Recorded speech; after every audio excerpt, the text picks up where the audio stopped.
नमस्कार दोस्तों।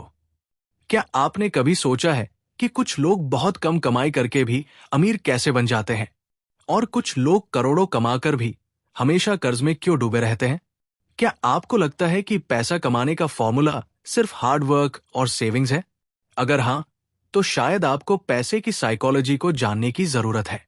यही सिखाती है मॉर्गन हाउसल की किताब द साइकोलॉजी ऑफ मनी, यानी पैसे की मानसिकता। इस वीडियो को अंत तक देखिए, क्योंकि इसमें सिर्फ पैसे कमाने की बात नहीं, पैसे को सोचने की कला सिखाई जा रही है, जो आपकी जिंदगी बदल सकती है। चैप्टर 1। कोई भी पागल नहीं होता। हर इंसान पैसे को अपने अनुभवों के आधार पर समझता है। अब हम एक कहानी से शुरुआत करते हैं। सोचिए, दो लोग हैं। पहला व्यक्ति 1980 के दशक में बड़ा हुआ। तब भारत में बचत खाते पर 12% ब्याज मिलता था, महंगाई कम थी और नौकरी स्थिरता का प्रतीक थी। दूसरा व्यक्ति 2000 के बाद बड़ा हुआ। इंटरनेट, स्टार्टअप, क्रिप्टो और शेयर मार्केट का जमाना था। वो रिस्क लेने से नहीं डरता। अब दोनों अगर पैसा निवेश करने की सोचते हैं, तो क्या दोनों का तरीका एक जैसा होगा? बिल्कुल नहीं, क्योंकि हम पैसे को उसी नजर से देखते हैं जैसे हमने दुनिया को देखा है। Real life example. एक आदमी जिसने अपने पिता को व्यापार में बर्बाद होते देखा है, वो कभी खुद बिजनेस नहीं शुरू करेगा। वही जिसने शेयर मार्केट में बड़ा मुनाफा होते देखा है, वो एफडी को बेकार मानेगा। मॉर्गन कहते हैं, कोई भी अपनी आर्थिक सोच में पागल नहीं है, वो बस अपनी जिंदगी के अनुभवों से बना है। आप किसी को बेवकूफ कह रहे हैं, लेकिन हो सकता है उसने जिंदगी में ऐसा कुछ झेला हो जो आपने कभी महसूस नहीं किया। सीख, लोगों की फाइनेंशियल डिसीजंस को जज मत करो, खुद को समझने की कोशिश करो। सबकी परिस्थिति अलग होती है। चैप्टर 2। किस्मत और जोखिम। हर सफलता में थोड़ी किस्मत और हर असफलता में थोड़ा जोखिम होता है। कहानी। वॉरेन बफेट की सफलता पूरी दुनिया में मानी जाती है, लेकिन क्या आप जानते हैं कि बफेट का जन्म एक ऐसे देश और दौर में हुआ जहां कैपिटलिज्म और इन्वेस्टिंग का माहौल था? अब अगर वही बफेट किसी दूसरे देश में पैदा होते, क्या वो इतना नाम कमा पाते? जवाब, शायद नहीं। Real example, Bill Gates. उनका स्कूल उन गिने चुने स्कूलों में था जहां अर्ली एक्सेस टू कंप्यूटर्स था। अगर वो किसी दूसरे स्कूल में होते, तो शायद माइक्रोसॉफ्ट ना होता। मॉर्गन कहते हैं, हर बड़ी सफलता के पीछे मेहनत होती है, लेकिन किस्मत और समय का असर उससे भी ज्यादा हो सकता है। रिस्क का मतलब। उसी तरह हर असफलता भी किसी की गलती नहीं होती। कभी कभी हालात, दुर्घटना या समय उसके खिलाफ होता है। जैसे 2008 में लाखों लोग बेरोजगार हो गए। क्या वो सब गलत थे? नहीं। कोविड में हजारों बिजनेस बंद हो गए। क्या वो सब फेल थे? नहीं। किसी की सफलता को देखकर उसे भगवान मत बनाओ और किसी की असफलता को देखकर उसे मूर्ख मत समझो। इस अध्याय से सीखें। 1. भाग्य और जोखिम दोनों जिंदगी का हिस्सा है। 2. किसी की तुलना खुद से करने से पहले उसके हालात समझो। 3. सफलता को ज्यादा ग्लोरीफाई मत करो। 4. असफलता को ज्यादा कॉन्डेम मत करो। चैप्टर 3। कभी भी काफी नहीं होता, नेवर इनफ। लालच, ग्रीड कभी खत्म नहीं होता, और यही अमीरी के सबसे बड़े दुश्मन में बदल सकता है। शुरुआत एक कहानी से। राजेश एक सफल व्यापारी था। उसके पास बंगला था, कार थी, पैसा था। फिर भी उसने एक गैरकानूनी स्कीम में निवेश किया ताकि और ज्यादा कमा सके। पकड़ा गया, जेल चला गया। ऐसा क्यों? क्योंकि उसने कभी नहीं सीखा कब रुकना है। मॉर्गन कहते हैं, enough is not a number, it's a mindset. यानी काफी कोई रकम नहीं, एक सोच है। उदाहरण, एक आदमी 50 रुपए करोड़ कमाकर भी चैन से नहीं सो पा रहा। दूसरा 20 लाख रुपए कमाकर भी शांत है, क्योंकि उसने अपनी जरूरतें सीमित कर ली है। ज्यादा की तलाश में हम ज्यादा रिस्क लेते हैं, रिश्ते खोते हैं, नींद खोते हैं और कभी कभी खुद को भी खो बैठते हैं। जब आप सीख लेते हैं कि मेरे पास काफी है, उसी दिन आप सबसे अमीर इंसान बन जाते हैं। 1. काफी कहने की कला सबसे बड़ी दौलत है। 2. लालच का कोई अंत नहीं होता। 3. खुशी रकम में नहीं, मन की शांति में है। चैप्टर 4 कंपाउंडिंग का जादू। वक्त प्लस सब्र अमीरी का असली मंत्र। एक मजेदार सच, क्या आप जानते हैं कि वॉरेन बफेट की दौलत का 90% हिस्सा 60 की उम्र के बाद आया? क्यों? क्योंकि उन्होंने एक ही चीज की ताकत को पूरी तरह अपनाया, कंपाउंड इंटरेस्ट, चक्रवृद्धि ब्याज। आसान भाषा में कंपाउंडिंग। मान लीजिए आप 100 रुपए महीने के 10% ब्याज पर लगाते हो। पहले महीने 10 रुपए मिले, दूसरे महीने 110 रुपए पर ब्याज मिलेगा, यानी 11 रुपए। तीसरे में 121 रुपए पर ब्याज, और ये यूं ही बढ़ता जाता है। यही है इंटरेस्ट पर इंटरेस्ट, यानी पैसा खुद पैसा कमाने लगता है। रियल एग्जाम्पल, अगर कोई इंसान 5,000 रुपए महीने 12% ब्याज पर 30 साल तक लगाता है, तो उसे 50 लाख रुपए से ज्यादा मिलते हैं, सिर्फ 18 लाख रुपए लगाने पर। जादू पैसा कमाने में नहीं, पैसा रोक कर रखने में है। कंपाउंड इंटरेस्ट कोई फॉर्म्यूला नहीं, ये फाइनेंशियल मैजिक है जो समय से चलता है, आपकी स्पीड से नहीं। इस अध्याय से सीखें। 1. छोटे निवेश भी बड़ा असर करते हैं। 2. जितना जल्दी शुरू करोगे उतना बेहतर। 3. टाइम ही असली हथियार है निवेश में। 4. सब्र रखने वाला ही कंपाउंडिंग का फल चखता है। अगर आपने अभी तक निवेश शुरू नहीं किया, तो आज से कीजिए। 100 रुपए से भी शुरुआत होती है, क्योंकि पैसा तभी कमाना शुरू करता है जब आप उसे समय देते हैं, लालच नहीं। चैप्टर 5 अमीर बनना आसान है, अमीर बने रहना मुश्किल। धन कमाना एक स्किल है, लेकिन उसे बचाना एक कला है। एक छोटी सी कहानी। 2 दोस्त थे, रवि और अमित। रवि ने स्टॉक मार्केट से करोड़ों कमाए, लेकिन 2008 की मंदी में सब गवा दिया। वही अमित ने कम कमाया, लेकिन धीरे धीरे डिसिप्लिन से और रिस्क मैनेज करके पैसा बढ़ाया। कौन अमीर रहा? अमित, क्योंकि वो अमीर बना रहा। मॉर्गन कहते हैं, अमीर बनने के लिए बोल्ड होना पड़ता है, लेकिन अमीर बने रहने के लिए डरपोक होना पड़ता है। अमीर बने रहने की 3 कुंजी। 1. किस्मत को क्रेडिट दो। 2. जोखिम को पहचानो। 3. कभी भी खुद को अजेय मत समझो। पैसा बनाना एक लड़ाई है, लेकिन उसे बचाकर रखना असली जीत है। सीखें, जब पैसा आने लगे तब और सतर्क हो जाओ। हमेशा मार्जिन ऑफ सेफ्टी रखो, कभी भी ओवर कॉन्फिडेंट न हो। Chapter 6 tells you win. छोटे हिस्से, बड़ा असर। सफलता अक्सर कुछ ही निर्णयों से आती है। ज्यादातर सफलता सिर्फ 1-2 फैसलों से आती है, बाकी समय सामान्य होता है। एक चौंकाने वाला तथ्य, वॉरेन बफेट ने अपने जीवन के 99% पैसे सिर्फ कुछ कंपनियों में निवेश करके कमाए। यानी जरूरी नहीं कि हर फैसला सही हो, जरूरी यह है कि कुछ फैसले इतने दमदार हों कि वो बाकी की भरपाई कर दें। Real example, Amazon, Apple, Google. अगर आपने सिर्फ इनमें शुरू में निवेश किया होता, तो बाकी गलतियां इररेलेवेंट हो जाती। एक लेखक की 20 किताबें फ्लॉप हो सकती हैं, लेकिन एक हिट लाइफ बदल देती एज। आपको हर बार जीतने की जरूरत नहीं, सिर्फ एक बार बड़ा जीतना काफी है। सीखें, ज्यादा नहीं, धैर्यपूर्वक सही मौके का इंतजार करें। कुछ बड़े फैसले आपकी लाइफ को बदल सकते हैं। गलतियां होना सामान्य है, बड़ा जीतना जरूरी है। चैप्टर 7 असली अमीरी, आजादी। धन की सबसे बड़ी परिभाषा है अपना समय अपनी मर्जी से जीना। सोचिए, आपके पास करोड़ों है लेकिन छुट्टी नहीं। आपके पास BMW है, लेकिन सुबह 9 बजे की रिपोर्टिंग भी। तो क्या आप अमीर हैं? मॉर्गन कहते हैं, धन का सबसे बड़ा लाभ है आजादी। अपनी मर्जी से जीने की, सोचने की और ना कहने की। रियल लाइफ में आजादी का मतलब, जब चाहे काम करना, जब चाहे आराम करना, किसी का डर न होना, अपने परिवार के साथ वक्त बिता पाना।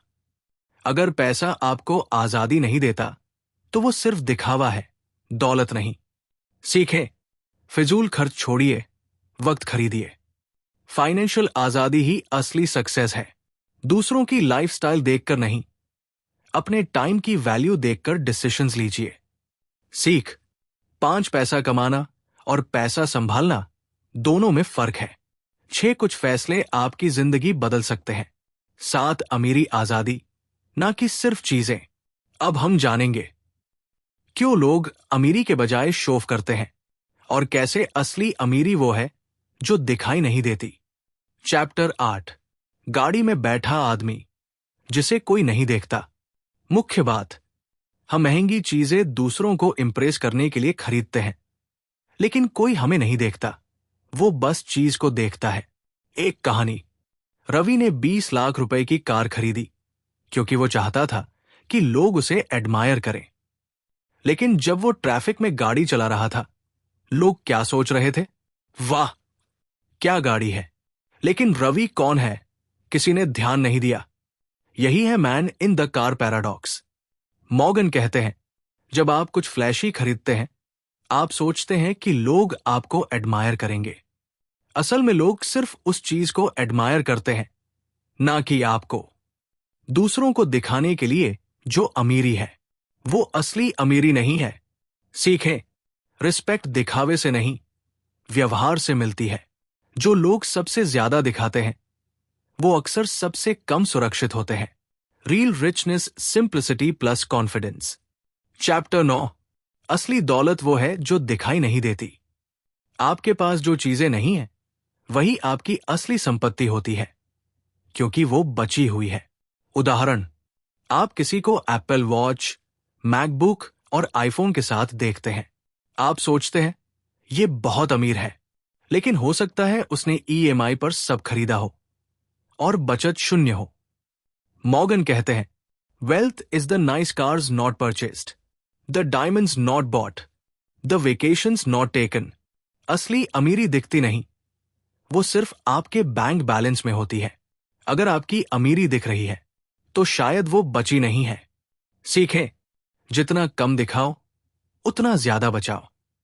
दूसरों को इंप्रेस करने की चाह अमीरी का सबसे बड़ा दुश्मन है। साइलेंट अमीरी ही सबसे मजबूत अमीरी है। चैप्टर 10, सेव मनी, पैसे बचाओ, चाहे कुछ भी हो। पैसे की दुनिया में एक ही सुपर पावर है, बचत करने की क्षमता। लोग सोचते हैं जब ज्यादा कमाएंगे तभी बचा पाएंगे, लेकिन मॉर्गन कहते हैं, saving is not about income, it's about behaviour. Real life example, एक आदमी 50,000 रुपए कमा रहा है, लेकिन 10,000 रुपए बचा लेता है।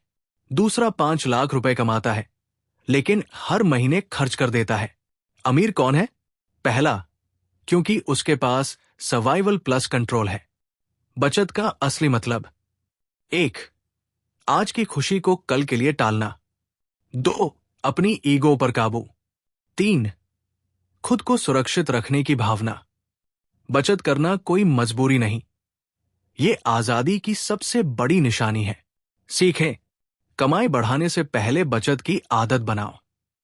अपनी लाइफस्टाइल को इनकम से नीचे रखो। इमरजेंसी फंड बनाओ, यही भविष्य की ढाल है। अगले भाग में आएंगे, क्यों परफेक्ट सोच से बेहतर है रीजनेबल सोच, क्यों जिंदगी सरप्राइज से भरी है और कैसे असफलता से भी स्पेस रखनी चाहिए। रीकैप, एक लाइन में हर चैप्टर। अध्याय 1, पंक्ति सीख। 8 लोग चीजों को एडमायर करते हैं, इंसान को नहीं। 9, असली अमीरी दिखती नहीं, बची रहती है। 10, saving is control over your future. Chapter 11, व्यवहारिक बनो, परफेक्ट नहीं। हर वित्तीय फैसला 100% सही नहीं होता, लेकिन वो व्यवहारिक होना चाहिए। उदाहरण, अगर एक आदमी अपने पैसे को स्टॉक मार्केट में लगाता है, लेकिन रात भर बेचैनी में सो नहीं पाता, तो क्या वो सही कर रहा है? नहीं, क्योंकि पैसा आपको सुकून देने के लिए है, तनाव देने के लिए नहीं। मॉर्गन कहते हैं, you not a spreadsheet, you're a human being. यानी आप कोई एक्सेल शीट नहीं है। आपके फैसले भावनाओं से भी बनते हैं, न कि सिर्फ डेटा से। सीख, सही फैसले वही हैं जो आपके लिए लंबे समय तक टिके रहें। आप हर समय परफेक्ट नहीं हो सकते, लेकिन कॉन्सिस्टेंट रह सकते हैं। फाइनेंशियल सफलता का राज 100% सही बनना नहीं, बल्कि लंबे समय तक टिकना है। Chapter 12, surprise. जीवन की अनिश्चितता।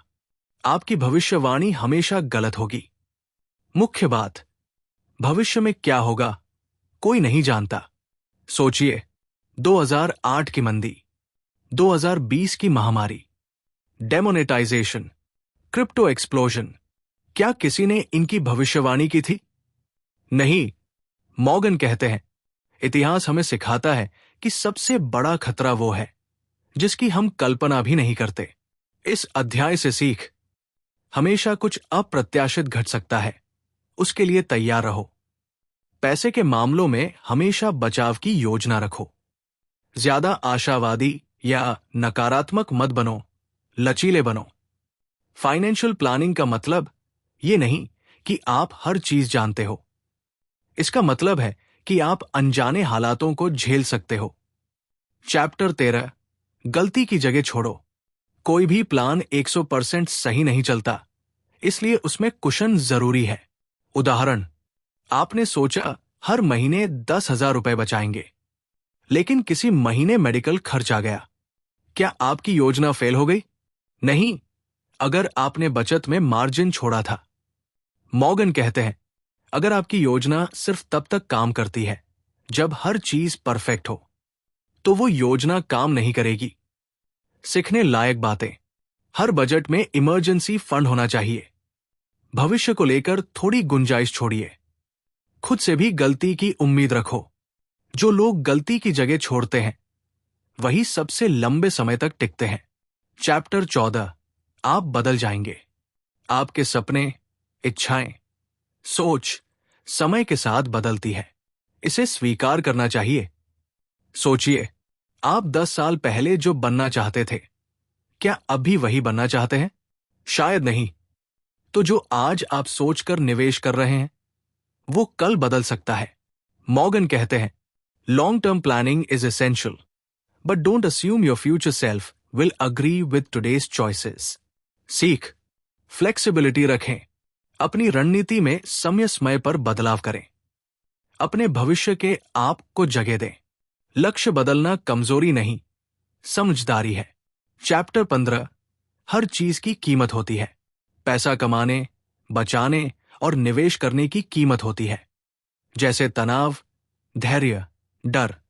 उदाहरण, शेयर बाजार में पैसा बनता है, लेकिन गिरावट सहने की काबिलियत होनी चाहिए। वो गिरावट ही असली कीमत है उस रिटर्न की। मॉर्गन कहते हैं, successful investing is not free, it demands emotional fees. सीख, हर फाइनेंशियल कदम में मानसिक भावनाएं जुड़ी होती हैं। आपको जो चाहिए उसकी कीमत चुकानी होगी, और वो सिर्फ पैसा नहीं है। जो कीमत चुकाने को तैयार नहीं, वो सफलता पाने के काबिल नहीं। छोटा सा रिकैप। अध्याय मुख्य विचार, 11 100% सही नहीं, व्यवहारिक बनो। 12 जिंदगी हमेशा चौंकाएगी। 13 योजना में गलती की गुंजाइश रखो। 14 आप बदलते हो, योजना भी बदलनी चाहिए। 15 हर सफलता की एक कीमत होती है। Chapter 16, you and me. हर किसी की मनी स्टोरी अलग होती है। जो दूसरों के लिए सही है, जरूरी नहीं कि आपके लिए भी सही हो। उदाहरण, किसी ने क्रिप्टो में 1 लाख रुपए लगाया और 10x कर लिया। अब आप भी बिना सोचे समझे लगा देते हैं और घाटा हो जाता है। क्यों? क्योंकि उसकी फाइनेंशियल कंडीशन, रिस्क लेने की ताकत, उम्र, जरूरतें सब अलग है। मॉर्गन कहते हैं, आपके फाइनेंशियल डिसीजंस आपके अनुभवों पर आधारित होते हैं, ना कि किसी दूसरे की सलाह पर। सीख, अपनी सोच और हालात को समझकर पैसा लगाएं। कभी भी किसी और की स्ट्रैटेजी को कॉपी पेस्ट मत करें। दूसरों के निर्णय का सम्मान करें, लेकिन खुद का रास्ता खुद बनाएं। पैसे की दुनिया में सबका रास्ता अलग होता है। अपना नक्शा खुद बनाओ। चैप्टर 17। नेगेटिव सोच ज्यादा बिकती है। दुनिया में डर फैलाना आसान है, लेकिन उम्मीद बनाए रखना बहादुरी है। उदाहरण, बाजार क्रैश हो जाएगा। ये खबर तेजी से फैलती है, लेकिन अच्छे निवेश से भविष्य सुधरता है। इसे कोई नहीं सुनता। क्यों? क्योंकि हमारा दिमाग डर पर जल्दी रिएक्ट करता है। मॉर्गन कहते हैं, pessimism sounds smart, optimism sounds foolish, but long term optimism wins. सीख, नेगेटिव सोच से बचिए। ये निवेश का सबसे बड़ा दुश्मन है। इतिहास गवाह है। समय के साथ प्रगति होती है, पतन नहीं। पॉजिटिव रहकर निवेश करें, वही असली विजेता बनता है। सावधान रहो, लेकिन डरपोक मत बनो। Chapter 18। When you'll believe anything। कहानियां हमें झूठ भी सच्चा लगने देती है। हम वो चीजें जल्दी मान लेते हैं जो हमारी उम्मीदों से मेल खाती है, भले वो गलत ही क्यों न हो। उदाहरण, अगर कोई कहे 10,000 रुपए रोज कमाओ इस ऐप से, सुनते ही अच्छा लगता है, क्योंकि हम जल्दी अमीर होना चाहते हैं। लेकिन वो क्या है? एक भ्रम। मॉर्गन कहते हैं, the more you want something to be true, the more you'll believe a lie. सीख, इमोशन से नहीं, लॉजिक से सोचें। फाइनेंशियल फैसले सोच समझ कर करें, जल्दी में नहीं। लालच कभी भी क्लैरिटी नहीं देता, कंफ्यूजन देता है। हर चमकती चीज सोना नहीं होती, और हर स्कीम अवसर नहीं होती। चैप्टर 19। ऑल टुगेदर नाउ पैसा, सोच और व्यवहार का संगम। फाइनेंशियल सक्सेस अच्छा पैसा प्लस सही सोच प्लस शांत दिमाग। 3 डायमेंशंस। 1, अर्न वेल, जितना जरूरी है उतना कमाओ। 2, थिंक लॉन्ग टर्म, जल्दी अमीर बनने का सपना छोड़ो। 3, बिहेव विद पेशेंस, सब्र रखो, कंसिस्टेंसी से चलो। मॉर्गन कहते हैं, financial success is not a math problem, it's a soft skill. सीख, इमोशनली स्टेबल बनो, लॉन्ग टर्म सोचो, प्रैक्टिकल बनो और कंपैरिजन से बचो। पैसा कमाना स्किल है, लेकिन पैसे के साथ जीना एक कला है। चैप्टर 20। कॉन्फेशंस, लेखक की निजी सच्चाइयां। मुख्य बात, मॉर्गन खुद भी परफेक्ट नहीं है, उन्होंने भी गलतियां की है। लेखक कहते हैं, मैंने भी कभी सोचा था कि जितना ज्यादा कमाऊंगा उतना बेहतर जिंदगी होगी, पर असली सुकून तो कम में संतोष और संतुलन में मिला। अंतिम संदेश, पैसा जरूरी है, लेकिन सब कुछ नहीं। अपनी जरूरतों, इच्छाओं और सीमाओं को पहचानो। सोचो कि आपके लिए सही क्या है, दुनिया के लिए नहीं। सीख, ह्यूमिलिटी रखो, नेवर स्टॉप लर्निंग, सिंपल रहो, स्ट्रांग बनो। द साइकोलॉजी ऑफ मनी सिर्फ एक किताब नहीं, एक आईना है जो हमें दिखाता है कि पैसा हमारे दिमाग से शुरू होता है और उसी में खत्म होता है। अगर आपको यह वीडियो पसंद आया हो तो एक लाइक जरूर करें और कमेंट में बताइए कि इस पूरी सीरीज से आपने सबसे ज्यादा क्या सीखा। ध्यान रखें, सफलता फॉर्मूलों से नहीं मिलती, सोच से मिलती है, और जब सोच सही हो तो पैसा आपका नौकर बनता है, मालिक नहीं।